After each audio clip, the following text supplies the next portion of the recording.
खुलुमबाय बेयो बड'लेण्ड इंखं टेलिभिजन दिनै 22 एप्रिल 2022 शुक्रबार खालि सानसेनि फरादखौ नोंथांमोननि खाथियाव लाबोदों आं सदानन्द दैमारिया।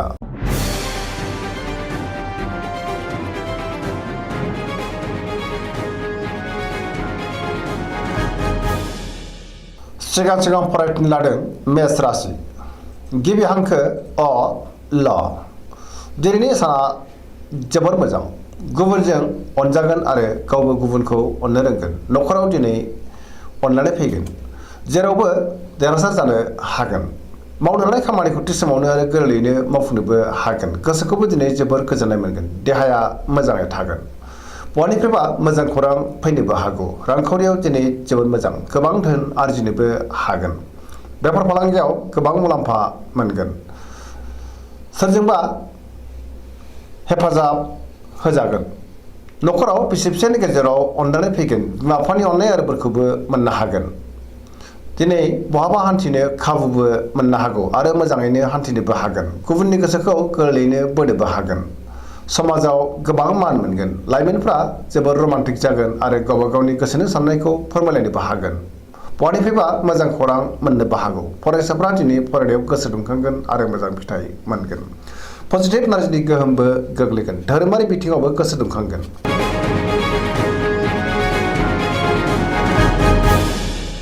वृष राशि गिबि हांखो इ उ ब दिनैनि साना मोजां आरो गाज्रिनि गेजेरजों बाबेनलांगोन। गोसोखौ दिनै जोबोर उसुखुथु मोनगोन। गोसोनि बोलोआ लोरबां जागोन। मावनो लानाय खामानिखौ थि समावनो मावफुंनो हागोन। समाजाव मान मोनगोन। रांखावरियाव जोबोर मोजां होनजायो। बेफार फालांगियाव जोबोर मोजां मुलाम्फा मोनगोन। आयाबो बांगोन। न'खराव बिसि फिसायनि गेजेराव अनलायनाय फैगोन।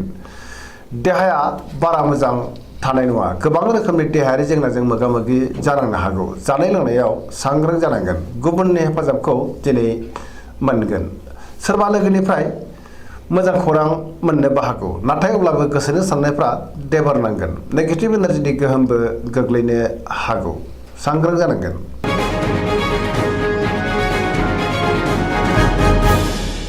मिथुन राशि गिबि हांखो ख स दिनैनि साना जोबोर मोजां।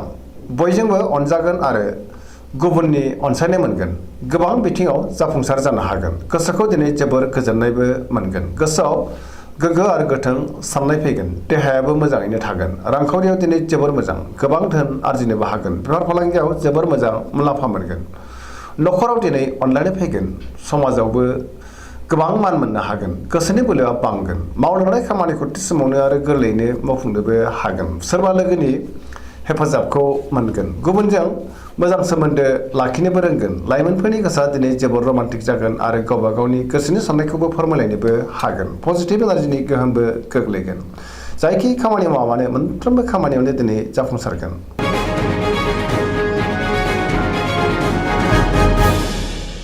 कर्कट राशि गिबि हांखो ड ह दिनैनि साना मोजां आरो गाज्रिनि गेजेरजों बाबेनलांगोन। सोरबा लोगोजों एना एनि जानोबो हागौ। गोसोनि साननायफ्रा देबारनांनो हागौ। गोसोआव नेगेटिभ साननाय फैगोन। मावनो लानाय खामानिखौ थि समावनो मावफुंनो गोब्राब जागोन। रांखावरियाव मोजां नाथाय अब्लाबो खरसायाबो बांगोन। बेफार फालांगियाव मोजां मुलाम्फा मोनगोन। आयाबो बांगोन। न'खराव दिनै अनलायनाय फैगोन। देहाया मोजाङैनो थागोन। अब्लाबो नाथाय जानाय लोंनायाव सांग्रां जानांगोन। गुबुननि हेफाजाबखौ मोननो गोब्राब जानोबो हागौ। समाजाव मान मोनगोन। फरायसाफ्रा फरायनायाव गोसो दुंखांगोन आरो मोजां फिथाइ मोनगोन। लाइमोनफोरनि गोसोआ दिनै जोबोर आला खालाबो जागोन। नेगेटिभ एनार्जिनि गोहोमबो गोग्लैनो हागौ। सांग्रां जानांगोन।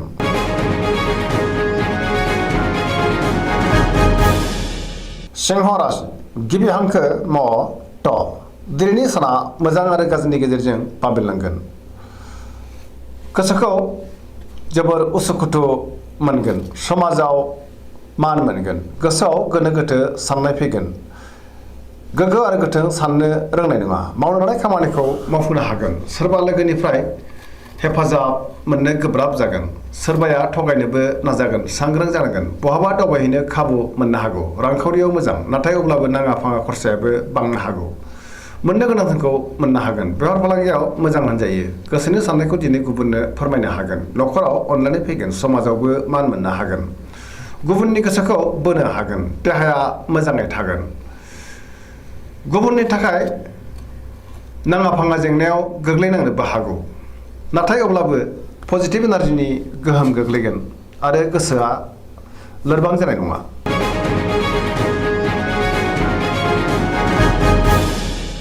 कन्या राशि गिबि हांखो प ट। दिनैनि साना जोबोर मोजां, गोसोखौ जोबोर गोजोननाय मोनगोन, गोसोनि बोलोआ बांगोन, गोसोआव पजिटिभ साननाय फैगोन, गोथों आरो गोग्गो साननो रोंगोन, गियाननि आंखाल जानाय नङा।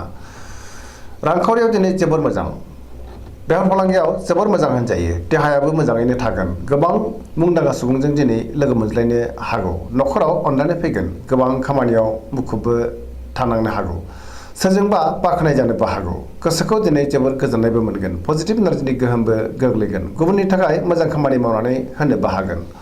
लाइमोनफोरा जोबोर रमान्टिक जागोन आरो गोसोनि साननायखौ फोरमायलायनोबो हागोन।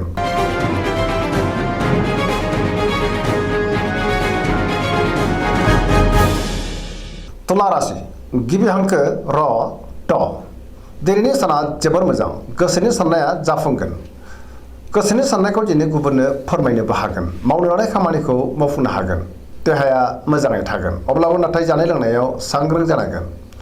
रांखावरियाव जोबोर मोजां, मोननो गोनांफोरखौ मोननो हागोन, आरजिनाय धोनखौबो दोनथुमनो हागोन, न'खराव दिनै बिसि फिसायनि गेजेराव अनलायनाय फैगोन, समाजावबो मान मोननो हागोन। बेफार फालांगियाव जोबोर मोजां मुलाम्फा मोनगोन, गुबुननि गोसोखौ बोनो हागोन, लोगोफोरनि हेफाजाबबो मोनगोन, गोदान थांखि लानो रोंगोन। सेंग्रा सिख्लाफोरनि गोसोआ दिनै जोबोर रमान्टिक जागोन आरो गावबा गावनि गोसोनि साननायखौ फोरमायलायनोबो हागोन, पजिटिभ साननायबो फैगोन, पजिटिभ एनार्जिनि गोहोमबो गोलैगोन। सरासनस्रायै दिनै साना जोबोर मोजां आरो मोजाङैनो बारग'लांगोन।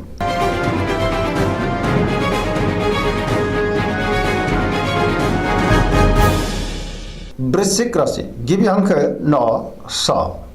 दिनैनि साना मोजां आरो गाज्रिनि गेजेरजों दावबायलांगोन, गोसोआव गुलुं गुजुं साननाय फैगोन, सोरजोंबा एना एनि जानोबो हागौ, सांग्रां जानाया गाहाम, गोसोखौ दिनै जोबोर उसुखुथु मोनगोन, समाजाव लोगो लेवा बांगोन, सोरबा गोजाम लोगोजों बहाबा लोगो मोनज्लायनोबो हागौ, गोसोआव गोग्गो आरो गोथों साननाय फैगोन, मावनो लानाय खामानिखौ थि समावनो आरो गोरलैयैनो मावफुंनोबो हागोन, गुबुननिफ्राय हेफाजाब मोननो गोब्राब जागोन, गोसोनि साननायफ्रा देबार नांगोन, गोसोनि बोलोआ नाथाय बांगोन।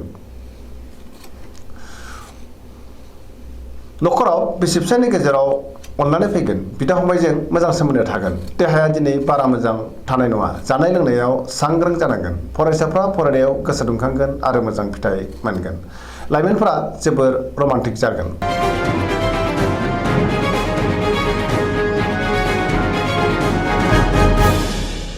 धनु राशि गिबि हांखो ढ फ भ। दिनैनि साना जोबोर मोजां, बयजोंबो गोरोबनो रोंगोन, गोसोआव गोग्गो आरो गोथों साननाय फैगोन, मावनो लानाय खामानिखौ थि समावनो आरो गोरलैयैनो मावफुंनोबो हागोन, गोसोनि साननायफ्रा मोगथाङाव जाफुंगोन, रांखावरियाव दिनै जोबोर मोजां, गोबां धोन आरजिनो हागोन, मोननो गोनांखौबो दिनै मोननो हागोन, बेफार फालांगियाव जोबोर मोजां मुलाम्फा मोनगोन, देहाया मोजाङैनो थागोन, न'खरावबो अनलायनाय फैगोन, बिदा फंबायनि हेफाजाबखौ मोननो हागोन, बहाबा दावबायहैनो खाबु मोननो हागौ आरो गाहामैनो हान्थिनोबो हागोन, बहानिफ्रायबा मोजां खौरांबो फैनो हागौ, लाइमोनफोरनि गोसोआ दिनै जोबोर रमान्टिक जागोन आरो गोसोनि साननायखौ फोरमायलायनोबो हागोन, पजिटिभ एनार्जिनि गोहोमबो गोग्लैगोन।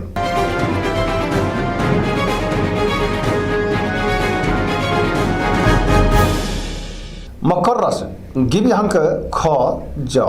दिनैनि साना मोजां आरो गाज्रिनि गेजेरजों बाबेलांगोन, गोसोनि बोलोआ लोरबां जागोन, गोसोनि साननायाबो देबारनांगोन, मावनो लानाय खामानिखौ थि समावनो आरो गोरलैयैनो मावफुंनो गोब्राब जागोन, माबा नङा माबा मोनसे हेंथा नुजानोबो हागौ, रांखावरियाव दिनै जोबोर मोजां, आयाबो बांगोन, मोननो गोनांफोरखौबो दिनै मोननो हागोन, बेफार फालांगियाव जोबोर मोजां मुलाम्फा मोनगोन, गुबुनजों मोजां सोमोन्दो लाखिनोबो रोंगोन, गोब्राब खामानिखौबो दिनै मावफुंनो हागोन, गोदान खामानियाव आखाइ होजेननोबो हागोन आरो जागायजेननो हागोन, न'खराव दिनै अनलायनाय फैगोन, बिदा फंबायनि हेफाजाब मोनगोन, बिमा बिफानि अननाय आरो बोरखौ मोननो हागोन, देहाया मोजाङै थागोन, सेंग्रा सिख्लाफोरनि गोसोआ दिनै जोबोर रमान्टिक जागोन आरो गावबा गावनि गोसोनि साननायफोरखौबो फोरमायलायनोबो हागोन, पजिटिभ एनार्जिनि गोहोमबो गोग्लैगोन।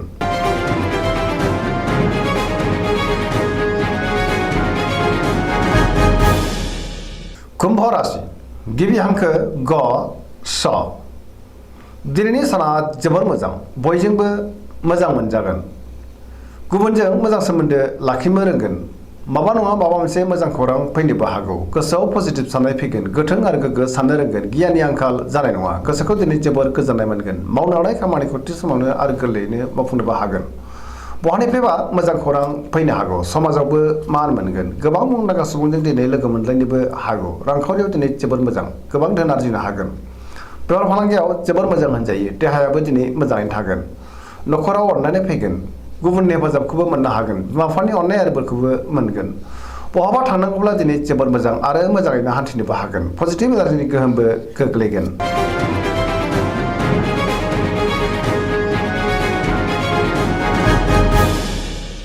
मीन राशि गिबि हांखो ड स दिनैनि साना जोबोर मोजां सिगांनि गोबां जेंनाफोरा दिनै सुस्रांजागोन गोसोखौ जोबोर गोजोननायबो मोनगोन गोसोआव पजिटिभ साननाय फैगोन गोसोनि बोलोआबो बांगोन गावनि गोसोनि साननायखौ दिनै गुबुननो फोरमायनोबो हागोन देहाया मोजाङै थागोन अब्लाबो नाथाय जानाय लोंनायाव सांग्रां जानाया गाहाम रांखावरियाव दिनै जोबोर मोजां आयाबो बांगोन बेफार फालांगियाव जोबोर मोजां मुलाम्फा मोनगोन न'खराव बिसि फिसायनि गेजेराव अनलायनाय फैगोन बिदा फंबायजों मोजां सोमोन्दो थागोन सोरजोंबा बाख्नायजानोबो हागौ लाइमोनफोरनि गोसोआ दिनै जोबोर खुसि जागोन फरायसाफ्रा फरायनायाव गोसो दुंखांगोन आरो मोजां फिथाइ मोनगोन गोसोनि साननायफ्रा मोगथाङाव जाफुंगोन पजिटिभ एनार्जिनि गोहोमबो गोग्लैगोन जायखि खामानि मावानो मोनफ्रोमबो खामानियावनो दिनै मावफुंनो हागोन आरो जाफुंसारगोन दिनैनि राशि फरायनाया एसेनोसै जोबनायाव बेखौनो खावलायो जाहाथे नोंथांमोना सानफ्रोमबो जोंनि बे बड'लेण्ड इंखं टेलिभिजनखौ नायबाय थायो आरो साबस्क्राइब खालामो लोगोसे लाइक खालामो आरो शेयार खालामो एसेनोसै